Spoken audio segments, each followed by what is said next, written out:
अब हमें same dipole की वजह से एक्सियल की जगह इक्विटोरल पॉइंट पर इलेक्ट्रिक फील्ड फाइंड करनी है, इक्विटोरल पॉइंट ऑफ डाइपोल। तो डाइपोल हमें समझ में आता है, बस फटाफट समझते हैं कि इक्विटोरल पॉइंट क्या होता है और अपना डेरिवेशन निपटाते हैं। चलो क्लास, तो सबसे पहले डाइपोल बना लेते हैं। लेट्स से ये हमें चार्ज दे रखा है, लेट्स से ये हमें चार्ज दे रखा है Q, लेट्स से -Q, और ये डिस्टेंस दे रखी है हम लोगों को कुछ, ठीक है, और ये दूसरा चार्ज दे रखा है हम लोगों को, दैट इज +Q। ठीक है क्लास, बढ़िया। अब हमने क्लास ये पूरी डिस्टेंस को कुछ मान लेना है, लेट्स से 2L, जैसे पहले माना था। ये पूरी डिस्टेंस हमें 2L दे रखी है। अब ये हमें इसका मिड पॉइंट दे रखा है, कितना O। अब क्लास यहां पर मिड पॉइंट पर एक परपेंडिकुलर बाइसेक्टर खींचना है, यानी एक लाइन जो इस डाइपोल के एक्सिस पर परपेंडिकुलर भी हो और इसको बाइसेक्ट भी कर रही हो, यानी ये लेंथ भी L हो, यानी क्लास ये लेंथ भी L हो और ये लेंथ भी L हो, है ना। तो क्लास ये वाली जो लाइन है जो डाइपोल पे परपेंडिकुलर भी है और उसके मिड पॉइंट से जा रही है, इस लाइन पे लाई करने वाला हर point will be our equatorial point. कैसा पॉइंट होगा हमारा? इक्विटोरल पॉइंट होगा। बहुत बढ़िया। तो क्लास अब हमने इस इक्विटोरल पॉइंट लेट से P पे यहां पर इलेक्ट्रिक फील्ड फाइंड करनी है। तो सर फटाफट वहां प्लस चार्ज रख लेते हैं। प्लस चार्ज रखने से डायरेक्शन पता लगाते हैं सबसे पहले। तो क्लास डायरेक्शन पता कैसे लगाओगे? देखो ये इस पॉइंट पर इस माइनस ने इस प्लस को अपनी तरफ खींचा, इस माइनस ने इस प्लस को अपनी तरफ खींचा, तो क्लास यहां पर हमारे पास डायरेक्शन आ जाएगी ये आ गई डायरेक्शन, ये आ गई हमारी डायरेक्शन किसकी? इलेक्ट्रिक फील्ड की। किसकी वजह से? लेट्स से ए, इसको मैंने नाम दे दिया EA, ठीक है। उसी तरीके से क्लास अगर मैं इसको इस तरह से जोड़ लूं, इस प्लस ने इस प्लस को खींचा, धकेला, तो ये धकेला मतलब ऊपर की तरफ जाएगा, तो धकेला ऊपर की तरफ जाएगा तो डायरेक्शन कुछ ये आ जाएगी। देखो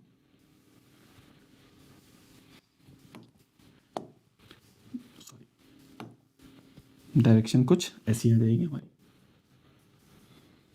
इसको हमने बोल दिया EB, क्लास क्या नाम दे दिया हमने इसको? EB नाम दे दिया, ठीक है।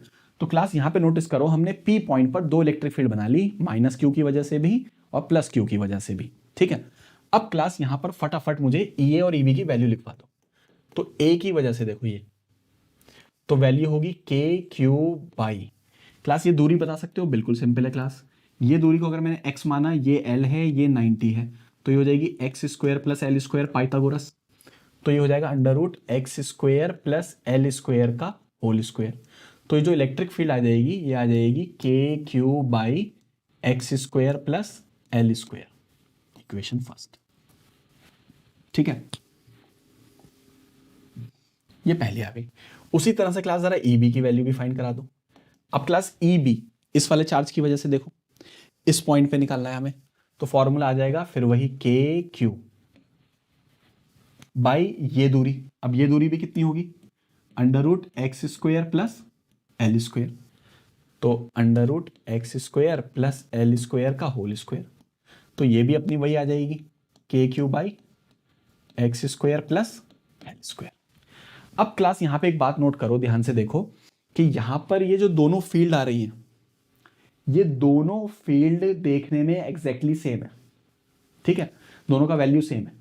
तो अगर मैं इसको आज से नाम दे दूं E, लेट कर लूं, तो इसका नाम भी E होगा, यानी ये भी E के बराबर है और ये भी हमारी E के बराबर है, यानी दोनों फील्ड की वैल्यू सेम है। बहुत बढ़िया सर। अब हमने क्या करना है? इन दोनों फील्ड का वेक्टर सम करना है, तभी तो नेट मिलेगा। तो अब इसका वेक्टर सम कैसे करेंगे? अब क्लास क्योंकि दोनों फील्ड बराबर है, तो जो रिजल्टेंट फील्ड आएगी वो इनके बीच के एंगल को बिल्कुल बाइसेक्ट करेगी। यानी बाइसेक्ट करने का मतलब ये है कि अगर ये एंगल थीटा होगा तो ये भी थीटा होगा बराबर। 2 थीटा था तो आधा आधा हो गया, ये भी थीटा होगा, ये भी थीटा होगा। ये वेक्टर और ये वेक्टर इक्वल है मैग्नीट्यूड में, तो ये वाला एंगल सेम होगा। अब जरा ध्यान से देखो, ये लाइन और ये लाइन पैरेलल है, ये अगर हमारा थीटा तो ये भी थीटा, ये दोनों साइड इक्वल है, साइड इक्वल तो ये भी थीटा। ठीक, अब हमने क्या करना है क्लास, यहां पर इस इलेक्ट्रिक फील्ड ई का कंपोनेंट करना है। तो ये वाला कंपोनेंट तो कॉस आएगा और ये वाला कंपोनेंट साइन आएगा। तो मैं बोल दूंगा कि इसका जो ये जिसके साथ एंगल बनता है ना, जिसके साथ क्या बनता है एंगल, उसके साथ कॉस आएगा। तो ये कंपोनेंट तो आएगा ई कॉस थीटा, और इसके परपेंडिकुलर ऊपर आएगा कितना, that is E sine theta. तो यहां पर हमारा आ जाएगा ई साइन थीटा। ठीक है ना। उसी तरीके से देखो ये वाला वेक्टर ई वेक्टर, इसका कंपोनेंट ऊपर क्या आएगा, ऊपर एंगल बन रहा है तो इसका भी ई कॉस थीटा आ जाएगा, एक और ई कॉस थीटा। देखो ये रहा। और इसके परपेंडिकुलर नीचे की तरफ क्या आएगा, ई साइन थीटा आएगा। एक नीचे की तरफ बना दो, that is E sine theta. अब क्लास अगर पी पॉइंट पर ध्यान से देखो तो ऊपर भी ई साइन थीटा, नीचे भी ई साइन थीटा, ये कैंसिल हो जाएगा। तो जो नेट फील्ड होगी वो इन दोनों का सम होगा, इन दोनों का सम होगा। तो यहां पर हम लोग बोल सकते हैं जो नेट इलेक्ट्रिक फील्ड आएगी it will be E cos theta which is 2e cos theta. जी सर बिल्कुल सही है। तो 2e की वैल्यू पुट कराओ जल्दी से, वो लिखा हुआ है लेट करा था, दैट इज के Q by x square plus L square. यहां तक बात ठीक है। अब उसके बाद फटाफट कॉस थीटा की वैल्यू। अब इस वाले ट्राइंगल में देखो कॉस थीटा क्या होगा, cos theta will be base. What is base, base अपना एल हो गया। And what is hypo, hypo ये हो गया 90 के सामने। तो हम लोग लिख देंगे एल अपॉन क्या, under root X square plus L square. अब बहुत ध्यान से देखो क्यू टू एल कुछ होता है क्लास, जल्दी बताओ क्या होता है, क्यू टू एल। तो क्यू टू एल हमारा होता है पी के बराबर। किसके बराबर होता है, पी। तो हम लोग यहां पर इसकी जगह लिख देंगे दैट इज, तो ई इक्वेटोरियल पॉइंट पे चल रही है नेट, तो इट विल बी के, 2ql विल बी p। अब क्लास यहां पावर 1 है और ये पावर है पूरी कितनी, हाफ। ये पावर कितनी है हमारी, हाफ। ठीक है ना, ये पावर कितनी है इसकी, हाफ। तो ये हमारे पास पावर 1 और हाफ को जोड़ो जल्दी, कितना हो जाएगा, तो ये हो जाएगी 3/2। तो ये हमारे पास हो जाएगा x square plus L square, x square plus L square की पावर 3/2। ये हमारे पास फाइनल रिजल्ट आ जाएगा क्लास। तो क्लास इक्वेटोरियल पॉइंट पर हमारा फाइनल रिजल्ट कितना आ रहा है, दैट इज के P x square plus L square की पावर 3/2 आ रहा है। ठीक है ना। अब क्लास यहां पर भी वही चीज चलती है, ये भी इंपॉर्टेंट है, याद रखो फॉर्मूला। उसके बाद फिर क्लास यहां पे भी अजम्पशन आता है कि अगर x की वैल्यू बहुत ज्यादा हो जाए l से, यानी ये कम हो जाए, डाइपोल आइडियल हो जाए और ये x बहुत दूर जाकर हो, तो उस केस में क्या होगा, x के सामने l को नेग्लेक्ट करेंगे इस चीज को, और इसे जैसे ही नेग्लेक्ट करोगे तो आंसर क्या आएगा हमारे पास, दैट इज के पी एक्स स्क्वायर की पावर 3/2। ये कैंसिल हो गया, एक्स क्यूब आ जाएगा। कितना आ जाएगा, एक्स क्यूब। कितना आ जाएगा, एक्स क्यूब। ठीक है, ये हमारे पास रिजल्ट आ गया के पी बाई एक्स क्यूब, ये आ गया। ठीक है, तो ये हमारे पास आ गया विद अजम्पशन। दो फॉर्मूले हमारे सामने आ गए। ठीक, अब क्लासेस में हम फिर वहीं चलते हैं, एंगल पता करते हैं। अब इलेक्ट्रिक डाइपोल मूवमेंट की बात करेंगे हम लोग। इलेक्ट्रिक डाइपोल मूवमेंट की डायरेक्शन होती है -q से +q की तरफ। ये P आ गया। इलेक्ट्रिक डाइपोल मूवमेंट होता है -q से +q की तरफ। और जो नेट इलेक्ट्रिक फील्ड आ रही है वो लेफ्ट साइड आ रही है, देखो ये रही, दोनों का सम ही तो है, इधर आ रही है लेफ्ट साइड। तो क्लास यहां पे देखो, ये जो नेट इलेक्ट्रिक फील्ड है वो लेफ्ट साइड है और डाइपोल मूवमेंट की डायरेक्शन किधर है, electric dipole movement right side. तो दोनों के बीच में एंगल क्या बनेगा, 180 degree. Same direction, opposite opposite. तो ये जो 180 डिग्री का एंगल बना है किसके बीच में बना है, net electric field equatorial point पर और इलेक्ट्रिक डाइपोल मूवमेंट के बीच में, इन दोनों के बीच में। ये भी बहुत काम की बात है। मतलब अगर डाइपोल मूवमेंट इस तरफ है P, तो जो इलेक्ट्रिक फील्ड होगी एक्सियल पॉइंट पर वो इसके, सॉरी इक्वेटोरियल पॉइंट पर, वो इसके अपोजिट होगी, वो इसके क्या होगी, अपोजिट होगी। That is the meaning of 180 degree. That is the meaning of 180 degree.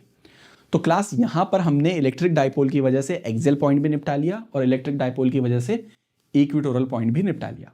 अब अगर क्लास इसको हम फटाफट एक बार ज़रा फॉर्मूले को लिख के देख लें तो क्लास हमारे पास बात सिंपल सी है।